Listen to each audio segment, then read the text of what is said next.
Welcome to the 7 Pillar Podcast with Nick Ahmed and Mike Ahmed. We are brothers and former pro athletes who are now on mission to help athletes and coaches grow their mindset, expand their leadership, and elevate their performance. Do not conform to the pattern of this world, but be transformed by the renewing of your mind. The truth is that transforming your life begins with transforming your mind. This podcast is built for athletes, coaches, competitors, and leaders who refuse to settle for average, who are ready to live with purpose, build a legacy, and defy the odds. Here, we talk about what it actually takes to live and perform on a higher plane, building your foundation on God and His truth, developing elite standards and eternal perspectives, and becoming fearless in the face of adversity. Because no one hands you a life worth living. You have to build it yourself. And it starts right now. Okay, everybody, welcome back to the 7 Pillar Podcast. Today we got episode number 4. Again, we're talking about 5 keys to an elite mindset. So essentially everything we want to do here, Mike, is to help guys create a foundation, right? A foundation that's going to support them both on the field in their sport, off the field in their life. And I have a great quote I want to start today with from Robert H. Schuller. The quote says, "Tough times don't last, tough people do." So at 7 Pillar, we exist to help you guys create that toughness, that resilience, the ability to overcome adversity, the identity that says, hey, I'm not just going to overcome this, but I am an overcomer. So it's even deeper than what you do. It's becoming who you are, the type of person that can stare the adversity in the face, the challenges in the face, and be able to step through them with the toughness that allows you to succeed in ways that most people don't succeed. So we want to create that God-centered identity, help people create that foundation where they're going to succeed not only in their sport, but even more importantly, off the field in their life as well. Yeah, that's great. And as we work through the 5 keys to an elite mindset, this is the framework that's going to help you guys build that identity, right? Like it's going to help you create that foundation so that when you go out to your sport or to your life, your career, whatever it is, you're going to have that foundation. Your identity is going to be secure. You're going to know your purpose. You're going to have a mission. So all of the things that we talk about, especially within the framework of these 5 keys, it's going to set you up with that foundation. And it all starts with identity. Let's recap the first 2, right? The first 2 keys. So the first key is aware, right? We have to start asking good questions to become aware of who we are, where we're going, strengths and weaknesses, our giftings, our calling, our passion, if we're living out the values that we have. So if we don't ask these questions, right, we're not going to become aware of any of the changes that we could or we should make. The second key is being anchored. All right. And this is going to, the first 2 keys here, aware and anchored. These are really foundational to, building that elite mindset. But with anchored, we're going to continue to build out our identity. We're going to understand our purpose more. We're going to show up on mission every day, on the field, off the field, doesn't matter.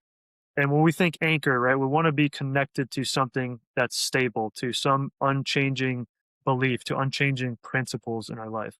And we can ask ourselves, hey, like, what is our top priority in life? Why? Like, what am I pursuing above all else? And again, that anchor is going to help us stay true to who we are, to continue to grow and how we want to grow. Doesn't matter if we're going to face adversity. Doesn't matter what kind of temptation is thrown at us. And like we said the last couple of times in the podcast too, even during success. So aware, anchor. Today we're going to talk about the third key, which is being proactive. But it really all starts with that foundation, right? Yeah, and again, we talk about Matthew chapter 7 a lot, Jesus' teachings in the Sermon on the Mount. It's important to go back and highlight this, guys. Like Mike's saying, you cannot build your life on something that can change, something outside of your control, other people's opinions, your success, your performance. So at 7 Pillar, guys, we're going to hammer this point home over and over and over again, guys. You have to build a foundation for your life, an identity, a mindset that is unshakable through the storms of life, because the storms are inevitable. We're all going to go through them. We're all going to have difficulty and trial, and we need to anchor ourselves to something that is just not going to move. So Matthew chapter 7, again, starting in verse 24, anyone who listens to my teaching and follows it is wise, like a person who builds a house on solid rock. Though the rain comes in torrents and the floodwaters rise and the winds beat against that house, it won't collapse because it is built on bedrock. But anyone who hears my teaching and doesn't obey it is foolish, like a person who builds a house on sand. when the rains and floods come and the winds beat against that house, it will collapse with a mighty crash. So again, guys, it's really important. We need to do it in a way that's separate from our circumstances, separate from our performance, separate from our sport, separate from what our other people think about me. Even the good things in our life, even the good things in our life can become an idol, can become a faulty foundation which to build upon. So we have to make sure that we build our life on a firm and solid foundation. We cast our anchor into something that's going to hold us and keep us in place, keep us from drifting away from the things that we don't want to be drifting from. Yeah, that's great. When we think about being anchored to, we're really diving into purpose and mission. We talked about this last time. And the way that I kind of define purpose and how we develop purpose is like just intentionally choosing the top priority in your life. Right. Obviously, it's for me and you, it's our faith, and that's going to drive and dictate everything else that we do in our life. But again, that's going to anchor us in everything that we do. Um, you have a really cool way of, defining, talking about purpose a little bit different than mine. Can you talk about how you would define purpose? Yeah, we touched on it last week a little bit, but I think purpose is just all about being God centered, right? Having a focus and a mission that's bigger than yourself and knowing that life isn't about you. And I think the more we think about ourselves, the more we live selfishly to build our own kingdom, to think about what our needs are first and foremost, it's a very empty life. So, our real purpose in life and just asking those big questions, hey, why do I exist? Why am I here? What is my purpose? And for us, we've done a lot of digging, a lot of reading, a lot of trial and error in our own personal lives. The answer that we both come to is the only way is to build your life on your faith and who God says you are.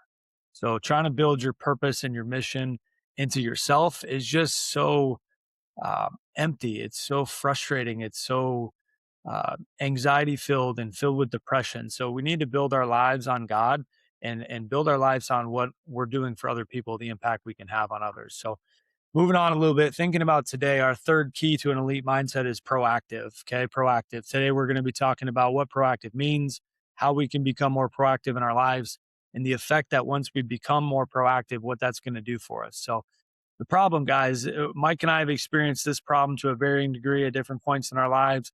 But the problem is essentially that you may feel stuck, right? You may not have a great sense of purpose in your life, like we just talked about. And some others of you might not have a vision for your life, right? You may be just here and now in the present moment, which is good for a time, but you may not have a big vision for where you want to go in life.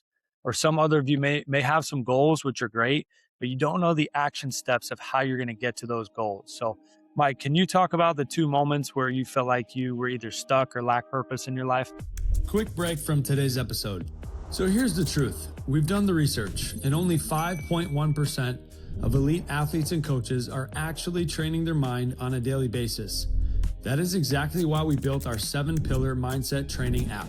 To join our 7-pillar community and start training your mind, leadership, and performance today, subscribe to our one-of-a-kind training app at app.7pillar.co/memberships. You'll be joining athletes, coaches, and leaders seeking to become the best versions of themselves, both on and off the field. For 10% off your first year, use code PODCAST10 at checkout. All right, now back to today's episode. Yeah, so there are two moments for me that really stick out in terms of like not really having a big purpose or a vision for my life. The first one, when I was at Holy Cross, I was 100% all in on baseball. I wanted to play for as long as I could professionally up into the big leagues, and for me that was like anything outside of that didn't really matter that much.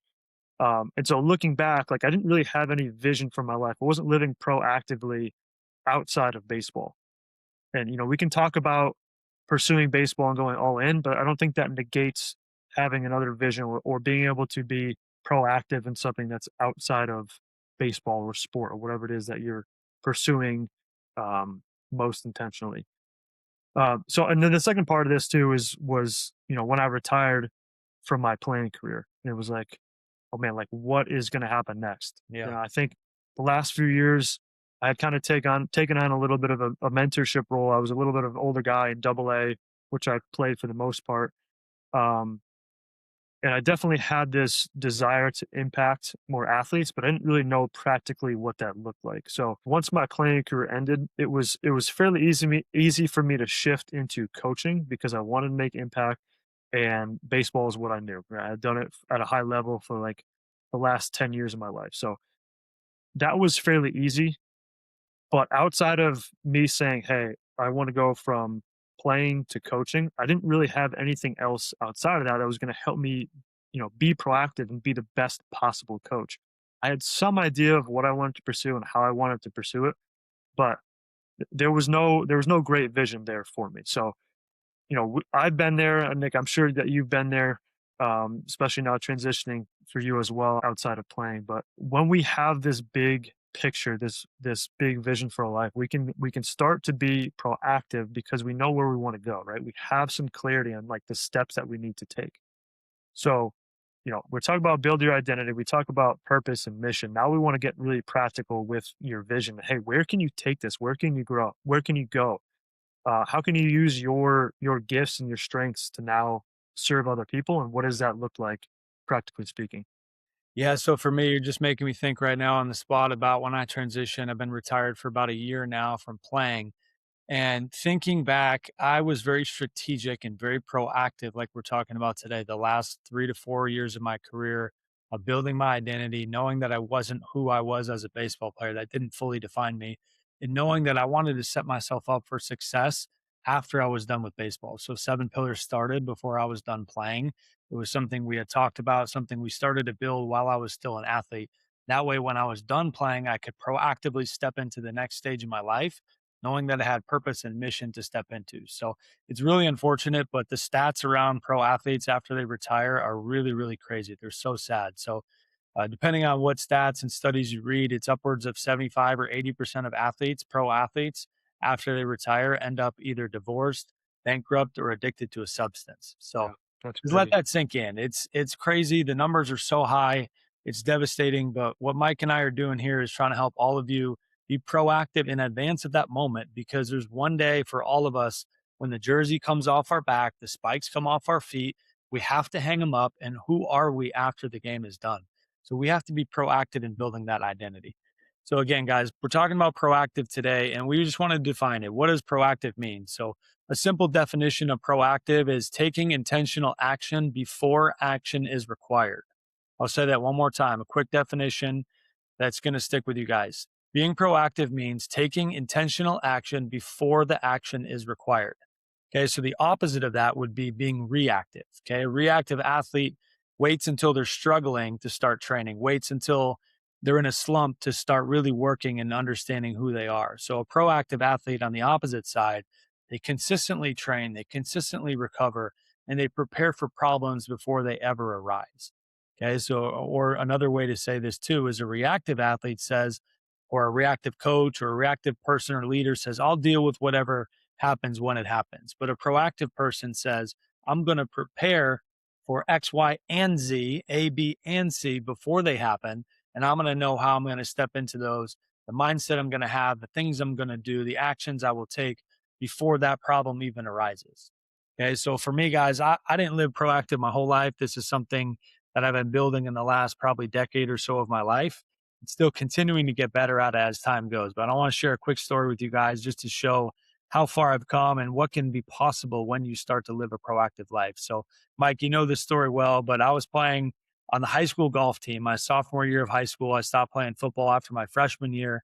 All my buddies are playing golf. They're on the high school golf team. I was like, that sounds great. Free golf every day after school. You get to go compete, hang out with your buddies on the golf course. So I signed up for it. I was one of the alternate guys. I was like the seventh, eighth, or ninth guy every week. So there's some weeks I competed, some weeks I didn't. I missed kind of the team cut to compete in the match. But there was one particular match I was out there competing. It was at Wilbraham Country Club. I remember it. I think I was on the 11th hole, hit a really good drive right down the middle, had a short approach shot, probably around 100 yards into the green. And I remember just chunking the heck out of the wedge, leaving it, 30, 40 yards short of the green. And my reactive nature didn't allow me to control my emotions very well. So what did I do? I had an angry outburst at the time. I took my wedge and I flung it behind me right into my bag pretty much as hard as I could. And at the time, my dad was gracious enough to bring me to this golf shop locally. We were testing out a new driver. They gave it to me as a temp club so I could go out and test it and use it on the range in a couple rounds. And then I would bring it back and decide whether or not I was going to buy it.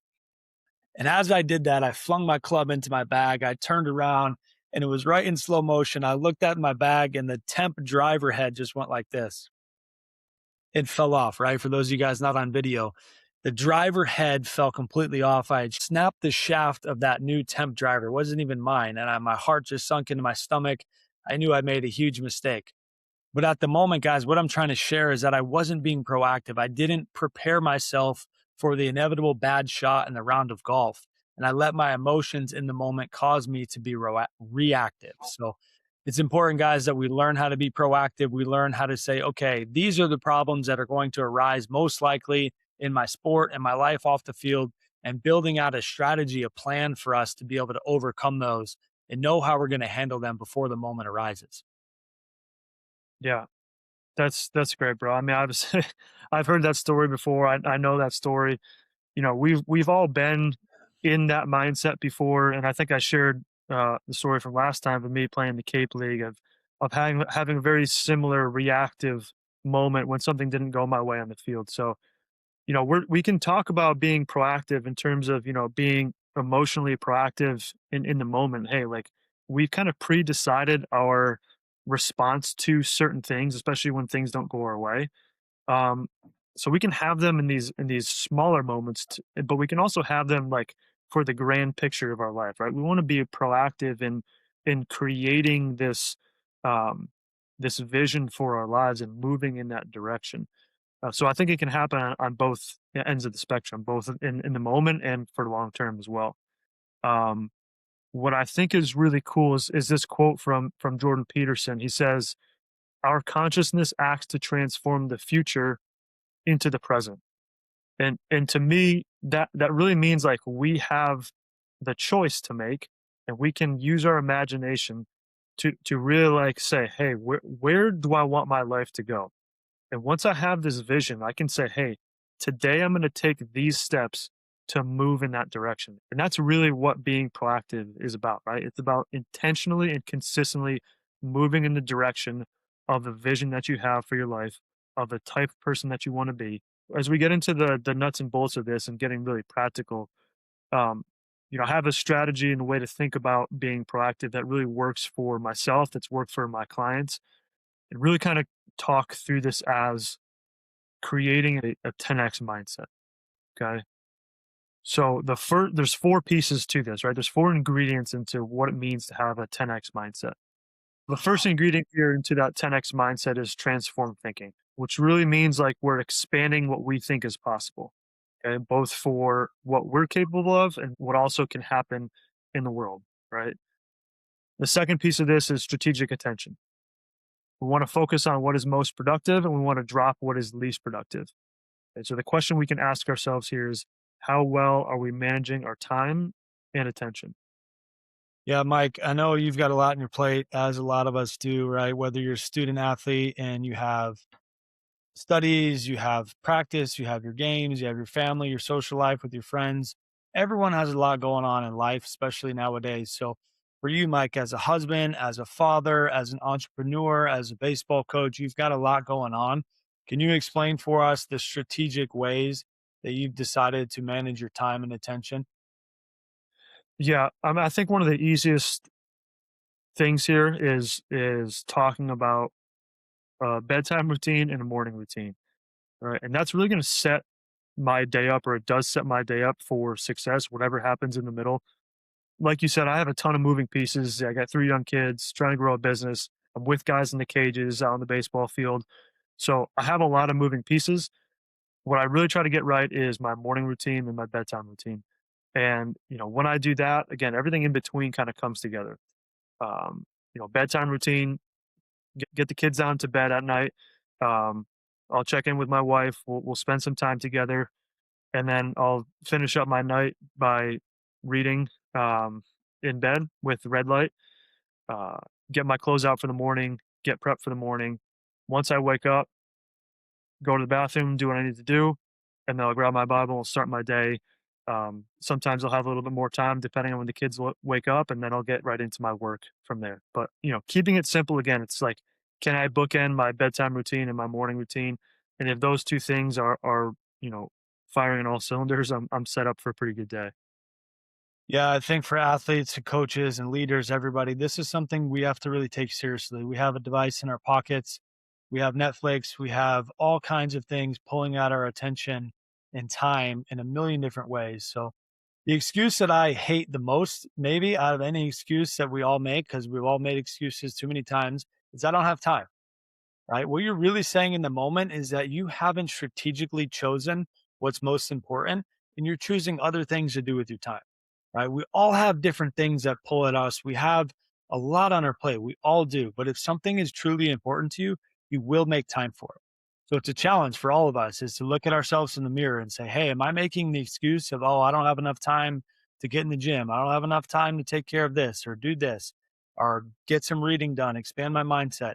Yes, you do. You're just choosing to fill that with other time. So we talk about doing audits, and I do with my clients a lot of like, hey, we're going to do a leadership audit. We're going to do a time and attention audit. It's just looking and reflecting on the patterns and habits that you have and saying, hey, is this productive? Is this efficient? Is this helping me grow into the person and the vision that I've casted for my life? And if it's not, you have to choose and say, okay, I need to replace these three things with these three things and take these things out of my life and add these things in and just be better with our time and attention. It's so valuable. I just want to say too, like none of this is easy, right? It's not going to come like this. It's going to take time and effort and work is to start living in this way. So it's not that we take this pill and magically everything is good, our habits are perfect, but it's like this process that we start to move through, right? Like you said, having those audits are huge. Starting to understand where you are, what are your habits and what are they producing in your life? You don't have to go from where you are today to having the perfect routine or the perfect day tomorrow, but like start showing up, start, taking these things seriously and intentionally moving in that direction. So I think that's a really good point. Yeah. Um, the third ingredient here to this 10x mindset is less, not more. Okay, less, not more. Um, the thing that I want to highlight here is when we're thinking 10x, right? We're not moving into like we have to burn ourselves out or be exhausted with everything that we do. Um, we're just streamlining our attention. We're being very intentional and very consistent with what we're doing on a daily basis, from our bedtime and morning routines to our nutrition to our practice time to our pre-game routines, post-game routines, whatever it is, right? We're not trying to burn ourselves out here, but we're trying to be very strategic and intentional with our work. So again, like when we talk through this, we're just trying to be more efficient and not necessarily doing more things. Yeah, that's a good point too. There's an adage nowadays that we didn't necessarily hear when we were kids and growing up, Mike, but the idea of working smart. And Yeah. working smart is super important. It's kind of what we're talking about here. But we want to make sure, especially for you younger people listening to this show, that you have to work hard first before you can learn how to work smart. It's not a license to be lazy, to do the bare minimum, but this is an opportunity to say, okay, I need to know what it is to truly wake up every day and get after it and work hard and give it my all. And then at that point, okay, now I can be strategic and be able to pull back, use my energy and my time and my attention more efficiently. So it's a point that we want to make sure we make, especially for the younger people listening to this. You need to learn how to work hard first. And then after you developed a great work ethic, one that's going to serve you in all areas of your life, then you can start to pull back and work really, really smart. So, Mike, can you share? We've got a funny story about just being in high school and being in the cages. Can you share a story of us, how we used to go about our work and routine? Yeah, that's a great piece of wisdom. Well, when we were in high school, we had the privilege of being able to play together, same team. You're 2 years older than me, but once we got to that high school level, it was like, all right, let's work, let's get better. But distinctly remember us many days. Probably most days after practice, we would go into the cages and we would take rounds of 50 swings, right? And both of us as pros now, we would never do anything like that. But to your point, I think that developed like a really good sense of what it means to work hard, right? Like we have to have that first, as you say, in order to understand in what areas do we need to maybe back off or just be more efficient with what we're doing. Um, so yeah, that those days are kind of burned in the back of my mind. Again, we would go to the cages, rounds of 50. We would take whole bags of balls with the swings that we would take. Um, and we just say one more, one more, one more. We just keep going until we got it, got the swing that we wanted. And obviously looking back, like that's not exactly how we would do it as pros, but I think that really set the stage for us to work hard and then understand, okay, when is it or how should I really be backing off here? Yeah, I think you're underselling it too, man. Like the ball bags that we had those old soft shell ball bags. I mean, we should measure it out one day and see how many baseballs actually fit in there. My guess is it's probably closer to 70, and we would hit an entire bucket in a 5-minute stretch. And, by the end of it, you're obviously tired and exhausted and probably not having the best quality work. But, we really got after it and knew what it took to work hard. And then as we got older and got to college and professional baseball, became pro athletes, we started to learn what it was being around good mentors and people, how really to work smart. So that transitions us into number four. The fourth ingredient is just surrounding yourself with the right people, right? You have to be intentional. You have to be around the right coaches, the right teammates, and spend time around people who are going to help you grow, cast great vision for their life as well. And then you guys can motivate and push and challenge and encourage each other as you guys continue to work to become the people that you want to become. Yeah, one quote that I love to say to all the guys that I work with, baseball guys, performance clients, is "Eagles fly with eagles."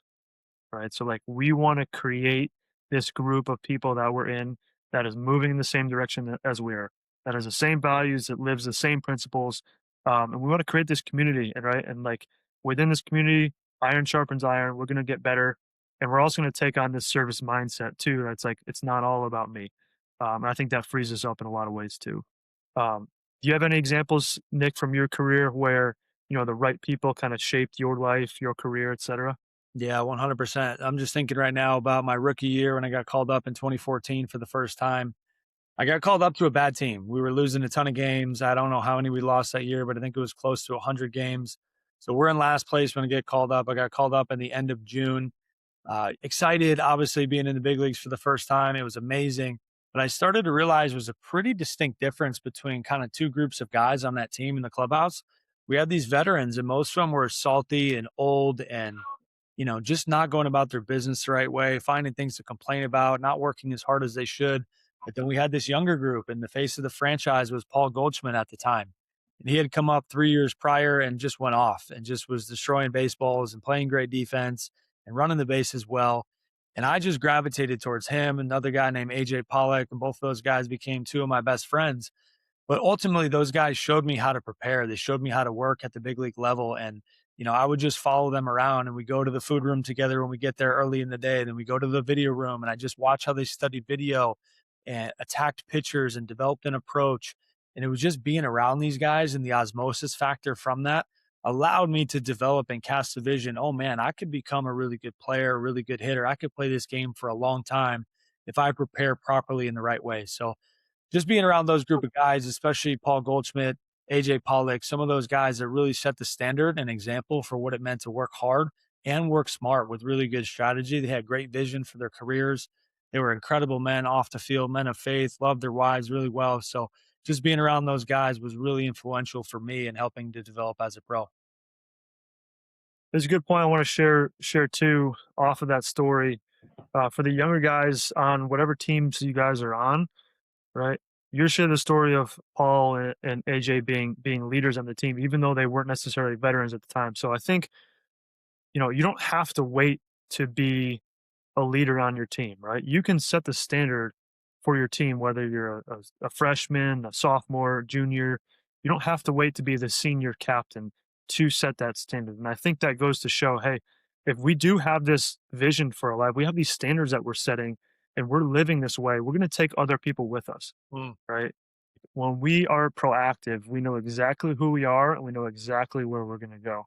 And that goes a long way to developing your leadership skills, to bringing people along with you. Um, so that's huge. I want to recap here. When we talk about 10x mindset, again, the four ingredients here are transform thinking, strategic attention, less, not more. So we want to work smart and the right people. So I want to think about those as kind of like the ingredients to how we become proactive and how we have this 10x mindset. Now I kind of want to work through a little bit of a process of, okay, how do we develop this vision? And then how do we work through some action steps to actually get us moving in that direction. So what I call it is a proactive cycle. So number one, we want to cast vision. Number two, we want to strategize. We want to create a plan. Number three, we have to execute. And the last piece here is we're going to evaluate, right? So cast vision, strategize, execute, and evaluate. We already touched on this a little bit, but as we start casting vision, we want to think big. The cool thing about this is that we don't necessarily, in order to have success, like we don't have to always reach or achieve our vision. Again, the cool thing about this is that when we set these standards based on the vision, we're actually raising our floor of what we're doing on a daily basis, right? Because our standards are higher. So again, when we have this vision, it's going to provide us with clear direction. It's going to provide us with motivation. And it's going to basically set the standard for what success is in our life, right? Nick, I think you have a really good example of what it means to cast big vision and dream big. Can you talk about the story of when like you were 12, 13 years old and what you did to kind of like live into the vision that you had? Yeah, for sure. So I started lifting weights pretty seriously around age 13. And our dad had some old weights from when he was in college down in our basement. And, unfinished basement, weights had duct tape all over them. Wasn't a pretty beautiful gym by any stretch of the imagination, but there were weights. It was an opportunity sitting there for me to go downstairs and get stronger and work out and do something that was going to help me become a better athlete. So when I go down there, I was just thinking, I was dreaming, I was planning, I was building for my future.